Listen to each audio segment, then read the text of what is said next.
Well, welcome to another lesson of the Discover Headless Tech course. I mispronounced my own course there. I'm Marcelo Lewin, the Headless Creator. As always, right there, get a hold of me, Marcelo at headlesscreator.com. Today, my special guest presenter is Tim Bennix. Many of you know him. He's all over everywhere. He's especially on YouTube. He's also the principal developer advocate for Uniform, and he's going to show us how to manage multiple content sources using Uniform. I also want to give you a heads up that starting next year, we're going to have a whole bootcamp on composable DXP and how to use Uniform to manage all the stuff. But today, you're going to get a really good overview. Now, before we get started, you know how this works. I have to tell you about headlesscreator.com. Of course, I have to tell you about it because it's my site and you're going to get a lot of content there. Go there, get your free account, sign up, click on the sign up button. What will you get? Well, not only do you have access to all of these free live lessons, but then everything becomes on demand immediately. So an hour after we're done here, it'll become on demand. It'll be available in the Discover Headless Tech course, and you have access to everything in there, including all the lessons, including this one, but all the other lessons that are in there, interviews, and on top of that, of course, at headlesscreator.com, you have access to Content Modeling Weekly. You guys know I'm a huge content modeling geek. I love content modeling. So I've got like 49 lessons in there, and then tons of Headless CMS courses. And then, of course, we have Personalization Bootcamp 1, and then the Bootcamp with Tim that we're going to be doing starting next year. So lots and lots of stuff. Go get it. My goal this year was to close the year with 1,000 registered learners. I'm happy to announce that I'm about, I think, 7 away from 1,400 registered learners. So hopefully one of you guys can be one of those people to boost me and maybe get me over 1,400. Okay, that's it. I'm done. No more marketing, I promise you. So what I'm going to do is I'm going to restart the intro because for the on-demand version, there's absolutely no marketing. So last thing I'll say, get your free account there. I'll see you in 10 seconds.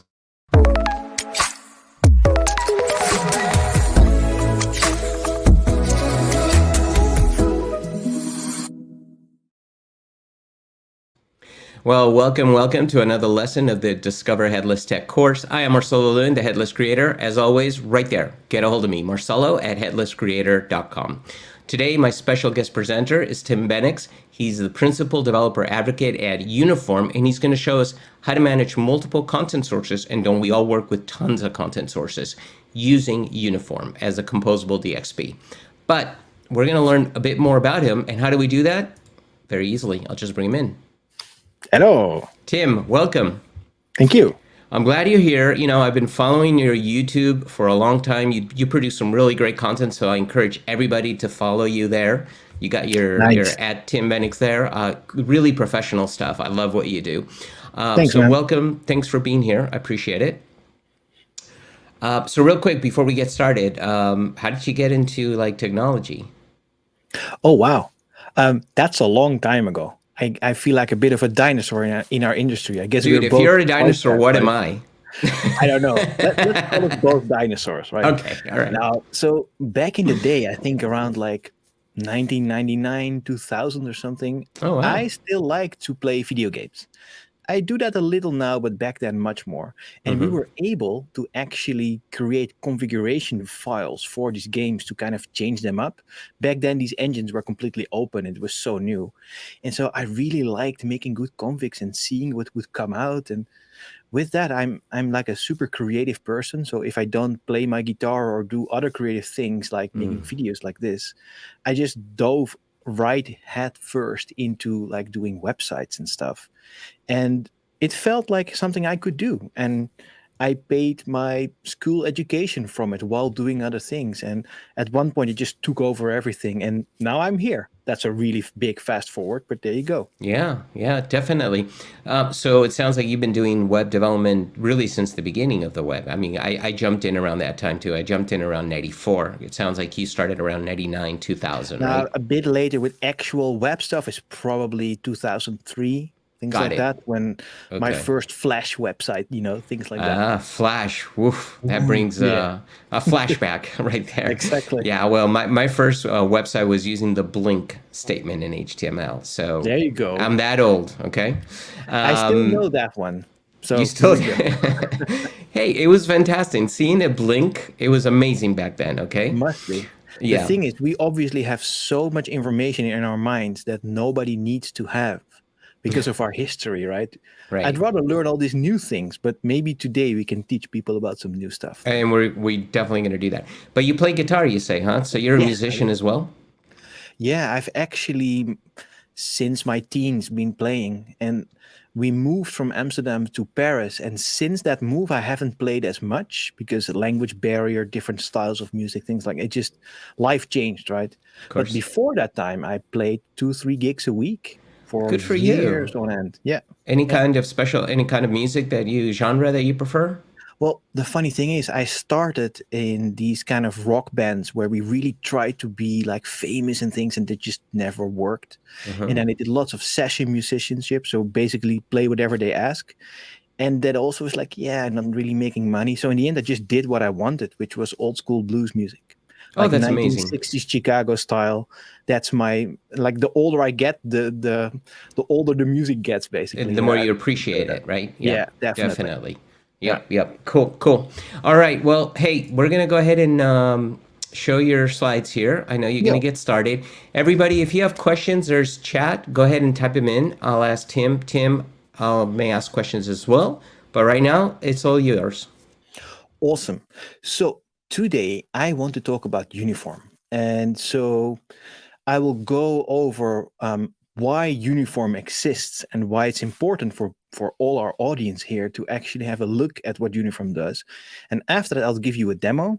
And then we go even into some code. And so feel free to ask any sort of questions. I love being kind of interactive. If no questions, all good. It probably means my presentation works. Let's hope so. Anyway, so let's talk about the uniform platform and how you can manage multiple sources of content in one platform. Because nowadays, that's actually super important because we're kind of living in this composable world. And the fact that we live in a composable world is also reflected by the fact that I'm now on headlesscreator.com because there's so many headless systems out there and everything is composed together. And we kind of have to deal with that to build our websites and apps and platforms and e-commerce and stuff. And so the way businesses have started buying nowadays is changed. We used to buy big platforms, buy into an ecosystem of a platform, and then build your digital experience from that. But nowadays, these things have kind of changed. And now we kind of go value first rather than platform first, because maybe I don't need 40% of that platform, or I need many more things and I want to choose myself. And that's where all these headless best of breed tools come into play. And when you actually go value first rather than big monolith suite first, other problems arise. And so Uniform is here to help with all of that. And so if you look at what Gartner has to say about modern business, they're kind of saying like composable business means creating an organization made from interchangeable building blocks. And that will really give you flexibility, speed, like all of those lovely buzzwords, right? But when you look at how you build your web experience, that's kind of the same thing. We really need to be composable to be able to choose what you want to use, how, when, how much of it, and that does come with a dilemma. And so we have something we call the Dxp Dilemma. And so a DXP is a digital experience platform.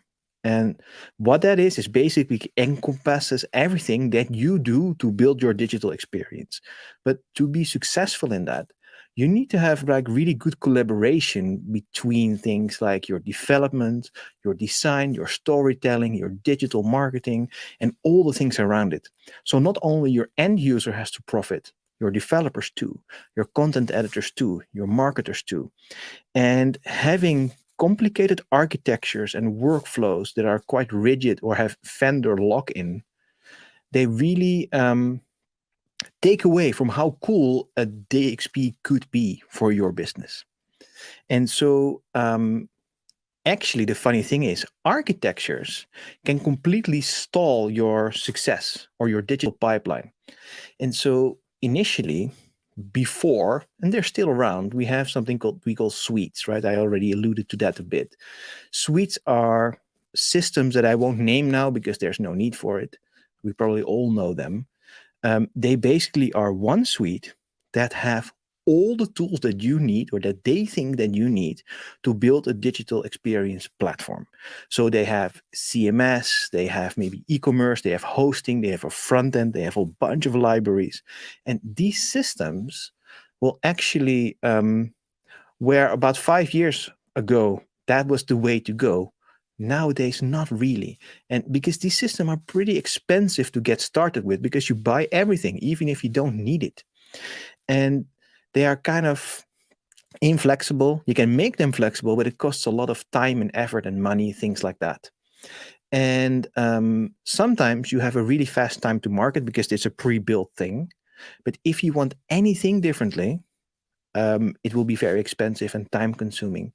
And there's a bunch of drawbacks to them. And the most important one in the end is the fact that their infrastructure is kind of single oriented, right? So their origin is at one place. And if you want to scale that, let's say for Christmas or Black Friday, you have to scale everything. And it's always on, even if you don't use everything. And they don't really fit with modern tools. So this architecture will stall your ability to do great marketing or great products or storytelling of your website. And so the funny thing is, now that we have the Mac Alliance, where all these headless companies come together, you have great agencies and systems integrators that work in the Mac Alliance. These systems, these architectures also give similar problems, but then on the other end of the spectrum, right? In a Mac Alliance architecture, you have things like CMS or commerce or CDN or marketing clouds, things like that, personalization, all these different things. And to integrate them together is also very complex, because do we have like intuitive tools for practitioners? We call practitioners people who are like go into a system, add and make a composition of pages, and like it's really hard to figure that out, because do you have to log into like 5 systems to build one page? And how do you do that in the front end? How do you host it? And it's really quite complicated to get a big system with multi-website and things like that working.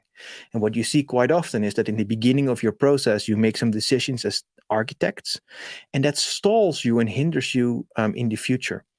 And so even the super modern architectures with the Mac Alliance in mind have some issues that stop you from being successful. And so, and real quick, before you sure. move forward, I just want Yeah. to remind people watching this lesson, in the same course, we have a full interview about mock. If you're not familiar with mock is, we have a full interview that describes everything about mock. I just wanted people to know this because it's actually in the Discover Headless Tech course. Oh, great. Because to someone like me, the Mac Alliance is kind of what I live and breathe. And I'm actually in the technical council of the Mac Alliance, so I'm quite Right. close to it. So apologies if I assumed people Not know at what all. it is. Yeah. But feel free to click on that link and go to the Headless Creator to actually find out more about the Mac Alliance. So enter uniform. So what do we do exactly? So what we like to say is that we provide orchestration that turns headless systems and legacy systems into a truly composable DXP. And so what do we mean by truly composable, right? Because if you use another system of another vendor that basically has 5 products that you can choose to put in one box, that could be composable. But to us, that's not really composable, because you need to be completely vendor agnostic, which means you can use any sort of best of breed SaaS tool, connect it up, and it's completely separated and it's decoupled, and it shouldn't influence each other. And you should be able to build a technical stack of the products that you want to use. Exactly these. Not more, not less. You want to scale them up easily.